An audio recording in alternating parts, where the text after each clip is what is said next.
Ça a quel goût la moelle? Bélilou ou... J'adore la moelle, si jamais. Je suis un peu stressée et à la fois pas du tout. Là, je vous explique, il est 18h59, j'attends l'appel de ma coach d'orientation, Céline.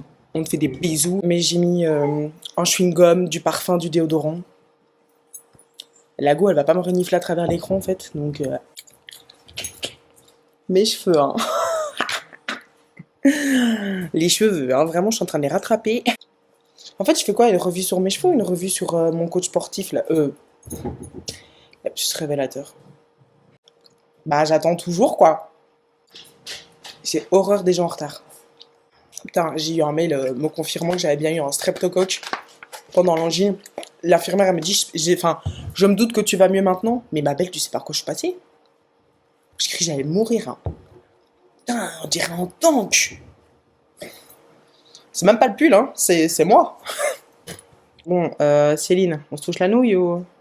Là, je suis devant ma porte vitrée. J'ai une énorme... Enfin, non, je suis pas une énorme, c'est une porte vitrée, quoi, les dimensions classiques, je pense. Après, je travaille pas chez Batibo, je peux pas vous le dire. À chaque fois, je me dis, là, il pourrait avoir quelqu'un que je le verrais pas. Mort à chier. Je me suis angoissée toute seule. C'est vraiment des questions pour me connaître, genre, quelle est ta devise dans la vie? Et j'ai pris un verset biblique. Satan ne m'aura pas cette année. 9h08. Peut-être on n'a pas le même fuseau horaire. Les questions, pour 1 milliard d'euros, que ferais-tu? J'ouvre un bordel. Liste de mes rêves du plus simple au plus fou. Le plus fou, c'est être heureuse avec moi-même. J'estime que c'est le plus dingue. Si t'étais un animal, le requin, le shark. Sans peur, avec 100% confiance en toi, que ferais-tu? Je me lance dans le porno. En pure détente. Je rigole. Donc, quel est ton monstre à vaincre? Bah, je sais pas. Crise économique, les génocides dans le monde, la boulimie peut-être. Lol. Tes livres, tes musiques, tes films, j'ai mis N'oublie jamais, Mange, prie et aime, Le cercle des poètes disparus, Écrire pour exister, Lieu où tu te sens bien, l'Italie, où tu me droppes en Italie, je suis heureuse, Ma chambre, voilà, et alors en voiture, n'importe qui conduit, moi en passager. Que voudrais-tu faire qui te rendrait heureuse? Si je le savais, je payerais pas 60 € toutes les 2 semaines chez le psy. On va pas lui répondre ça, j'ai marqué trouver ma voie. Regardez-moi où j'en suis, aucune discipline. T'as envie de prendre mon chemin? Je pense pas. Je suis drôle en ce moment. Bonjour Juliette. Bonjour. J'espère que t'es pas devant ton écran depuis 10 minutes en attendant que je t'appelle. Non. De cette séance-ci, c'est que j'apprenne à te connaître. Ok. D'accord.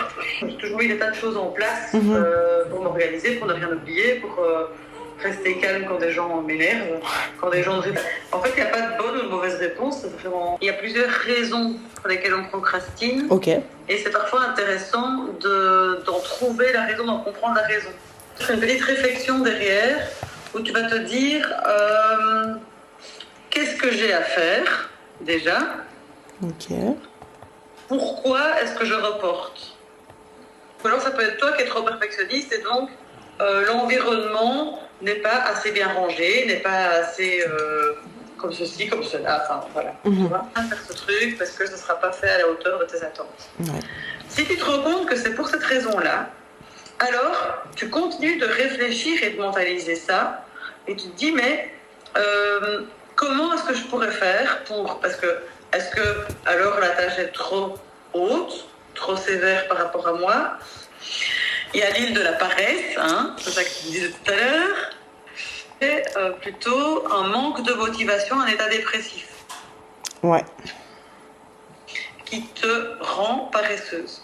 Donc à partir de ce moment-là, ça va être de te mettre en mouvement. Comment te motiver? Qu'est-ce qui pourrait te motiver par rapport à la tâche que tu as à faire? D'accord? Ok. À l'île de la surcharge.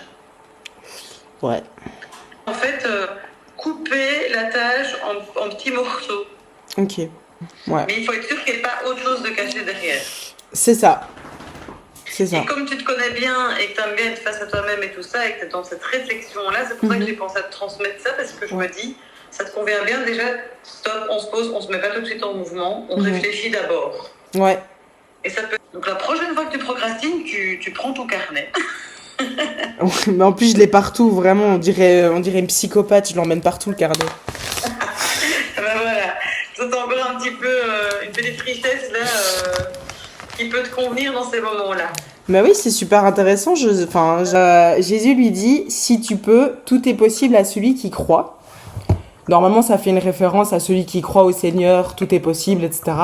Mais je trouve que ça fonctionne pour un large spectre. Si je crois à mon objectif, je peux y arriver. Donc voilà, je l'ai un peu réinterprété, mais... C'est comme on en parlait tout à l'heure quand tu m'as cité 2-3 valeurs ou 4-5 qui étaient très importantes pour toi et que tu faisais tout pour les atteindre. C'est pareil ici. C'est pas spécialement des valeurs que tu as en toi. Ok. C'est des valeurs qui sont très importantes pour toi. Ok, d'accord. D'accord? C'est pas spécialement ce que tu as ou ce que tu fais. Après, il y aura une séance sur les talents. Là, ce sera vraiment les talents que tu as. Ok. T'inquiète, je vais pas te demander de sortir de ton chapeau. Il y aura un support. Hein. Ok. Donc, ne t'inquiète pas. Bon travail. J'aimerais Merci. te retrouver la semaine prochaine. Merci, moi aussi. Passe une bonne soirée. Oh, ça a filmé! Les goats, on se retrouve 20h17. Donc, mon fial, je vais vous le montrer. Non. On dirait un moine. Super méga intéressant. Elle m'a parlé un peu la flemme avec des îles, etc. Enfin, genre, trop intéressant. Savoir comment ça se passe en fait quand on a la flemme. Qu'est-ce qui se cache derrière la flemme? Genre, t'as pas la flemme pour rien. L'humain n'est pas fait pour être flemmard. Elle était super sympa, donc je suis hyper contente. Et en plus, je suis pas obligée de la payer tout de suite. Je vais mettre des séquences et je pense que je filmerai un peu toutes les semaines si je trouve ça intéressant, si j'ai les moyens également. Travail à faire à chaque fois. Et j'aime bien parce que du coup, ça me permet moi de me mettre dans le truc. C'est pas juste des séances comme ça. C'est comme quand je vais chez le psy. J'attends pas d'avoir des réponses à chaque fois qui sortent de sa bouche. Il y a un travail en parallèle à faire, etc. Et ici, dans le coaching également, j'ai un travail pour la semaine prochaine et un gros travail. Je t'ai envoyé à 6 personnes un questionnaire de mon entourage pour y répondre, pour savoir qui je suis et pour savoir aussi comment les gens me voient, puisque ce que vous êtes, vous, et comment les gens vous voient, c'est totalement différent. J'espère que vous savez qui vous êtes. Si pas, vous avez toute la vie pour apprendre à vous connaître. Et voilà. Aimez-vous les uns les autres, la paix, l'amour, et bisous.